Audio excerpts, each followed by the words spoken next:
Olá, meu povo, tudo bem com vocês? Meu nome é Carol Dias e sejam muito bem-vindos a mais um vídeo aqui no canal. Um vídeo muito importante, gente, que é muito esperado. Vocês sabem que eu tive um período aí de longa pausa. Eu tinha gravado vídeos durante todo o nosso verão, né? Tenho ainda vídeos para soltar aqui para vocês, vídeo de passeio, de praia. E já estamos no outono, gente. Hoje é dia 9 de outubro. E eu estou gravando esse vídeo aqui com bastante atraso, mas não poderia deixar de gravar, que foi mesmo pedido de mãezinhas, né, queridas, que me acompanham aqui, que estão acompanhando aí a nossa trajetória, né, com a Isabela, desde os primeiros vídeos que eu soltei aqui falando sobre a suspeita, né, e também sobre a suspeita do autismo e também sobre o atraso da fala da Isabela, né? Na verdade, não é um atraso da fala, é sim uma dificuldade, dificuldade tanto da fala quanto da compreensão. E eu vou tentar, gente, explicar assim, resumidamente, né, do início, para que vocês possam entender. Mas o vídeo de hoje, né, eu estou gravando mesmo para poder estar contando aí para vocês o que deu o diagnóstico, né, já que passamos aí pela etapa dos 3 testes, que faz parte aí do teste da ADOS. Então, o intuito desse vídeo é poder ajudar essas mãezinhas, né, compartilhando aí a nossa experiência, tá bom? Para deixar aqui também gravado, como recordação. E bora lá pro vídeo, sem mais demoras, eu não quero ficar aqui enrolando, até porque o tempo é curto. Bom, gente, tudo começou depois que a gente se mudou pra cá, pra Lugo. Nos mudamos, a Isabela, ela tinha 2 anos e meio, né? Foi em setembro do ano de 2022 e ela já tinha 2 anos e meio, quase 3, né? E ela ainda não tinha frequentado nenhuma escolinha, nenhuma creche onde a gente morava, em Pescara. E aqui a gente logo pesquisou para ela escolinha e não tínhamos conseguido vaga na escolinha materna, né? Pública. Então a gente não pensou 2 vezes, já colocamos ela na escolinha materna, no particular, né, a escolinha de freiras, e que ela está lá até hoje. Ela já está na 3ª materna, né, o 3º ano da materna dela e último. E porque a gente realmente gostou da metodologia de ensino deles, tudo muito bonitinho, um ambiente muito acolhedor, muito, como se diz? É um ambiente perfeito para crianças, então ela está lá até hoje. Com 2 anos e meio, a Isabela já falava, eu tenho vídeos aqui, assim, dela soltando algumas palavrinhas, ela se comunicava, ela sabia dizer o que ela queria, não, às vezes, né, para mim, que é mãe, é mais fácil de entender. Se era uma pessoa de fora, às vezes tinha que ter a minha intervenção para entender, né, eu falo de fora assim, a avó, né, ou a tia, ou alguma pessoa, alguma amiga que ia me visitar, mas contato com outra criança mesmo ela não tinha.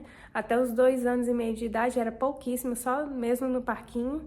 E então era uma coisa que eu já sabia que ela tinha dificuldade social pelo fato dela não ter contato com criança. Então ela falava, mas falava com dificuldades assim para entender outra pessoa de fora. E tinha a questão social, que ela também não sabia no parquinho brincar com outras crianças, porque ela não tinha contato, gente, era quase 0 contato com crianças. Depois, com o tempo, eu reencontrei uma amiga, né, que é brasileira, que também morava lá perto de mim, e ela também tinha um filho na mesma idade, e a gente depois começou a sair, mas aí a gente já estava quase se mudando para cá, então foi muito pouco o contato realmente com crianças. Então era a nossa prioridade colocar a Isabela na escolinha, e ela foi para a escolinha com essa pouca fala, mas não tinha problema. A professora nos falou que a questão do bilinguismo, eles já estão acostumados a lidar, né, com crianças que às vezes chegam ali sem falar nem básico do italiano. E ela sabia dizer água, mamãe, papai, enfim, ela se sabia fazer entender, né, como eles falam aqui. Então eu estava tranquila e eu sabia que ela ia se desenvolver rápido. E no primeiro ano da materna, na escolinha, que eu achei super legal, é que eles, no mês de outubro, né, a escola que começa em setembro, então no mês de outubro, a escola chamou a logopedista, que seria a fonoaudióloga da escola, para avaliar os alunos, né?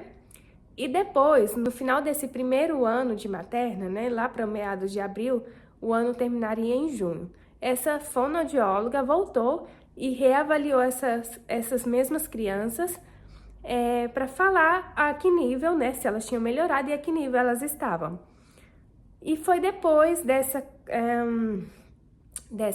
última avaliação que a escola, né, nos chamou, né, num canto assim que eu falo, a professora me chamou para contar, né, o que tinha dado a avaliação da fonoaudióloga da Isabela, né? E aí ela falou que ela realmente tinha uma dificuldade da fala, que era um atraso, assim, em comparação às outras crianças, ela tinha um atraso. Ela se comunicava, mas tinha muita dificuldade e também tinha dificuldade na compreensão, em questão de perguntas. E aí acendeu o alerta. Eu já tinha percebido essa falta da comunicação da Isabela com algumas coisas aqui dentro de casa. Então, eu já tinha comentado com meu marido, antes mesmo da professora assinalar qualquer coisa, eu já tinha comentado com meu marido que talvez ela precisaria de uma fonoaudióloga. Então, quando a professora nos falou, desculpem, estou falando rápido, gente, porque senão não dá tempo. Então, quando a professora nos falou, a gente entendeu um sinal de Deus, assim, tipo, nossa, confirmou uma coisa que a gente já estava na dúvida, então vamos correr atrás. E assim a gente fez. Logo ela me passou, né, isso, e eu chamei a pediatra primeiramente, e aí marquei uma consulta, né, uma consulta assim de rotina, e contei para ela que a escola tinha indicado, né, pra gente estar fazendo sessões com a fonoaudióloga, né, não da escola, mas fora, assim, para ajudar a Isabela. Aqui na Itália, existem uns procedimentos, eu não sei no Brasil como é que funciona, mas são procedimentos de praxe, que, por exemplo, para mim conseguir uma consulta com um especialista, eu tenho que passar por algum certo procedimento. E com a fonoaudióloga não foi diferente. A pediatra, ela tinha que me passar primeiro com a neuro, né, a neuropsiquiatra infantil, para essa neuro, juntamente com a fonoaudióloga, né, a logopedista, elas fazem junto uma avaliação, e a partir dessa avaliação é que elas vão dizer se ela precisa ou não da fonoaudióloga. Então, a Isabela passou primeiramente com a pediatra encaminhou ela para a neuro, que junto com uma outra fonoaudióloga fez uma avaliação, né? Elas ficaram ali quase 2 horas com a Isabela avaliando, né? Porque eram as duas. E isso também perguntando, eu e meu marido respondemos questionários e tudo nesse mesmo dia. E depois de 2 meses, né? Essa consulta foi em setembro de 2023, sim. Em novembro de 2023, a gente recebeu o laudo dessa consulta com a neuro, em que dizia que a Isabela ela tinha 2 tipos de distúrbio da fala e da compreensão, né? Existe uma tabela mundial de códigos que é usado em todo o mundo para distúrbios, né? Alguns distúrbios, principalmente assim de neurológicos e também da fala. E tinha lá, então, no laudo dela, esses 2 distúrbios. E com isso, né, a gente deu um pontapé inicial na lista para entrar nas sessões, né, para conseguir as sessões com a fonoaudióloga no setor público, aguardando sempre uma outra consulta que ela nos indicou para fazer sobre o autismo, porque tinha algumas coisas que levaria, né, que poderia ser do autismo. E a gente ficou aguardando essa consulta, então, do autismo.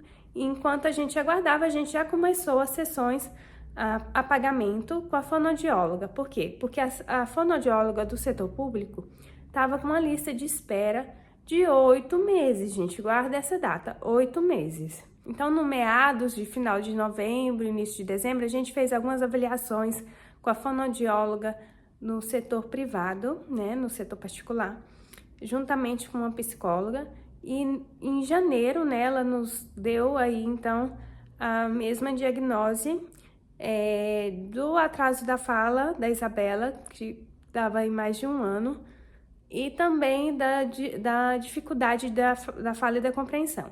Então, praticamente o mesmo diagnóstico. E aí ela interveniu, né? A gente começou as sessões em fevereiro. Então, de setembro de 2023 para fevereiro, se passaram alguns meses, assim, de, né, atesa, né, que eles falam aqui que é a espera de um teste para o outro.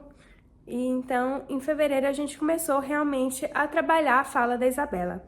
E acredita em mim, gente, foi uma coisa muito válida. Eu não me arrependo de jeito nenhum, porque a melhora foi gigantesca, assim, em pouco tempo, de um mês para o outro, a gente viu uma melhora muito grande na Isabela, em questão de comunicação.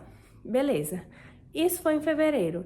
Em março, ela começou, né, liberaram para ela a logopedista, né, a fonoaudióloga do setor público. Sim, gente, o que era para demorar em mais de 8 meses, foi em questão de poucos meses, né, olha, de novembro, dezembro, janeiro, fevereiro, 3 meses, liberaram a fonoaudióloga no público. Então eu e meu marido decidiu que não íamos tirar ela do setor particular, porque estava funcionando muito bem, mas íamos levá-la também no setor público. Então a Isabela fazia 3 sessões por semana de fonoaudióloga, isso até junho, tá bom? Enquanto ela estava fazendo as sessões com as fonoaudiólogas, né, as duas se comunicavam, ligavam uma para a outra para dizer sobre a evolução, como estava trabalhando com a Isabela. Então era uma coisa assim que estava ajudando e até hoje ajuda muito a Isabela.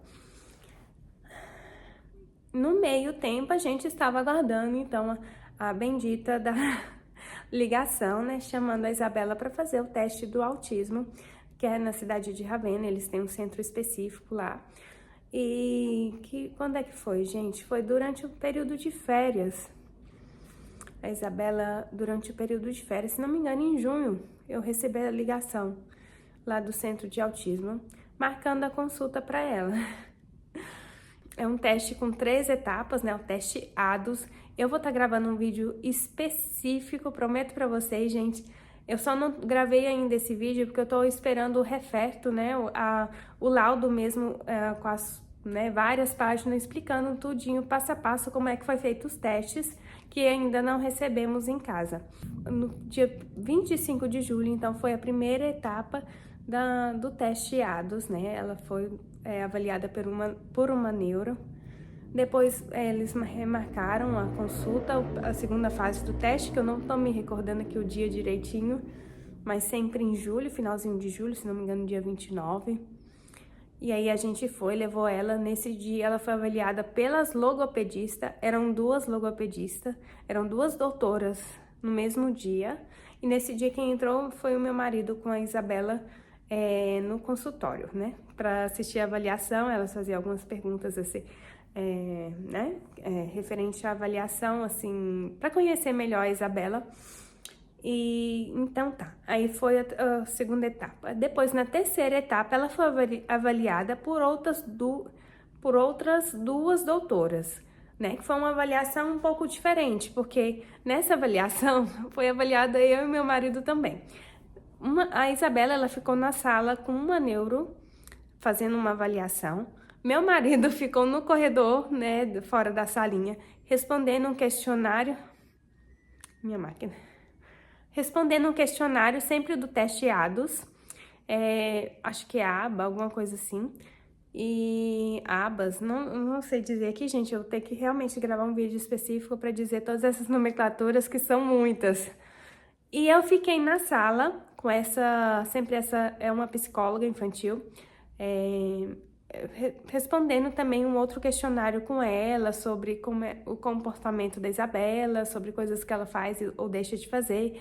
E todos esses testes, então, inclui dentro desse ADOS, tá bom? É o melhor teste avaliativo para o autismo, ele é reconhecido mundialmente e é o único teste que a região aqui onde a gente mora, Emília-Romagna, aceita para diagnóstico do autismo. Então, a gente fez esse teste e só sei que, gente, que no dia 8 de agosto, eu me lembro muito bem, porque era o dia do aniversário do meu sobrinho, e nesse dia a gente foi convidado, eu e meu marido, até foi o último vídeo que eu gravei aqui no canal, que a gente deixou a Isabela, né, lá na casa do pastor e da pastora, com os filhos dele, porque eles pediram para não levar ela. E como a Isabela estava de férias da escolinha, não tínhamos com quem deixar ela. Então a gente deixou com eles. Eles falaram assim, vai durar mais ou menos umas 2 horinhas. Então a gente já foi preparado. Mas a gente saiu de lá, gente. A gente chegou lá, era 4 horas, a gente saiu de lá quase 7 horas da noite. Demorou muito, assim. Ela explicou tudo mesmo. Por quê, gente? Porque o diagnóstico foi fechado para autismo, tá bom? O diagnóstico foi fechado para autismo. No final das contas, eu e meu marido já sabíamos. Por quê? Porque as doutoras, né, as fonoaudiólogas, as doutoras que a Isabela passou por elas, já tinham nos indicado isso, né? Por quê? Porque a Isabela, ela tem rigidez cognitiva. Ela tem muita rigidez cognitiva, é outro termo que se usa muito no autismo, em algumas crianças autistas, que é aquela coisa da criança se fixar muito em algumas coisas e de não aceitar, às vezes, mudanças. A Isabela é muito difícil aceitar mudanças. Ela tem uma rotina, assim, que ela segue, que ela quer repetir sempre as mesmas coisas.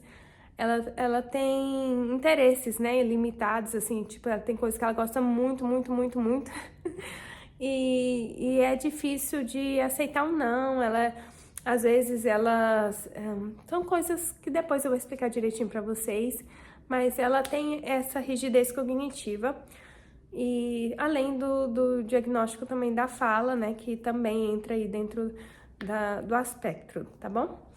Uma coisa que eu tenho que falar, gente, é que não estamos tristes com o diagnóstico. A gente estava mais, assim, preocupado de não fechar um diagnóstico, a gente tem uma dúvida eterna, sabe? Aquela coisa, tipo, nossa, se minha filha não te fechar um diagnóstico, ela não vai ter a ajuda necessária e a gente não vai saber como ajudá-la, porque tudo depende, né, gente? Então, assim, ficamos muito aliviados, tá bom? Com toda certeza, a avaliação foi muito bem feita, então não temos nenhuma dúvida de que a avaliação não foi bem feita. Foi um diagnóstico, assim, fechado muito certinho. Eles deram para ela um nível 2 de suporte. A princípio, ela falou que a Isabela era um nível 1, que foi até muito difícil fechar o diagnóstico dela, porque tem muitas coisas. Ela é muito sociável, é uma criança muito sorridente, muito carinhosa. Então, assim, a mesma neuropsiquiatra falou que foi muito difícil fechar o diagnóstico da Isabela e que no final eles vão dar o nível 2 de suporte, né? Deram o nível 2 de suporte para Isabela, para ela poder ter a ajuda necessária, né? Para ela poder melhorar essas questões dela, principalmente da rigidez, da parte social, em que ela não sabe ali ter como se diz, a comunicação certa com as outras crianças, na questão escolar. Então, ela precisa desse suporte agora para ela poder se desenvolver bem na escola e se equiparar aos outros coleguinhas, né? Seguir avante aí na escola sem ter maiores problemas. Então, a gente tá muito feliz, assim, que fechou o diagnóstico e estamos já correndo atrás de tudo. Ela já tem a professora de apoio na escola, ela já tá fazendo a logopedista, né, já dando continuidade na logopedista e agora sem períodos de pausa, aí ela vai ter sempre a logopedista. Ela tem a psicóloga, que ela já foi avaliada pela psicóloga, que também vai na escolinha, né, fazer avaliação na escolinha.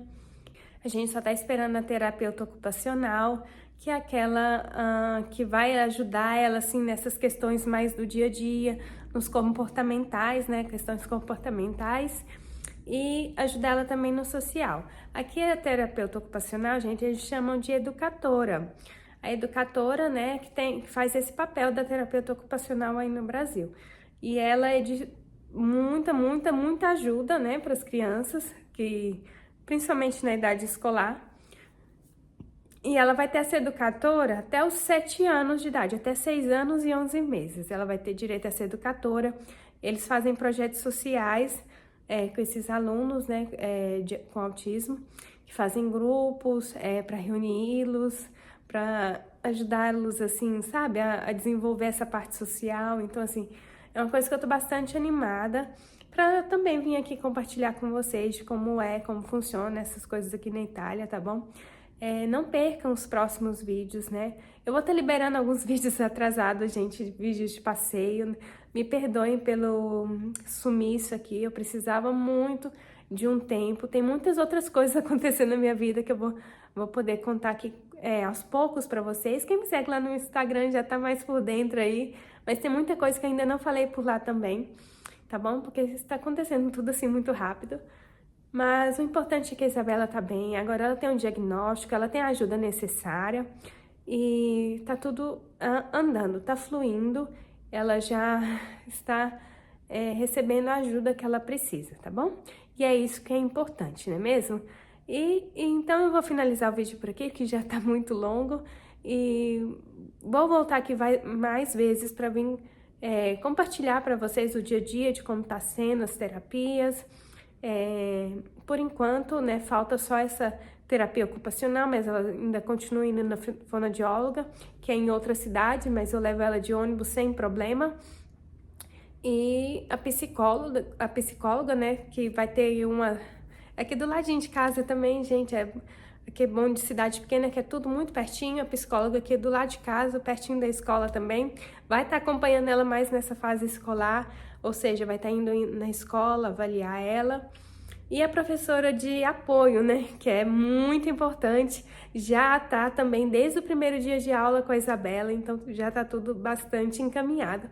E glória a Deus por tudo, tá bom? Qualquer dúvida que vocês tiverem, pode me deixar aqui nos comentários ou me procurar lá no direct no Instagram que vai estar passando aqui, que eu vou estar respondendo vocês. Eu peço desculpa, gente, às vezes eu demorar a responder os comentários, mas eu respondo, tá bom? É tudo com muito amor e carinho. Às vezes falta um tempo, falta, né, uma dedicaçãozinha a mais, mas é porque a gente tá cuidando da parte off, né? Que não podemos, de forma alguma, negligenciar, tá bom? Mas eu responderei vocês, então deixa aqui nos comentários abaixo, ou lá, me procure lá no direct do Instagram, que eu também vou estar respondendo vocês por lá. Um big beijo e fiquem todos com Deus. Tchau, tchau!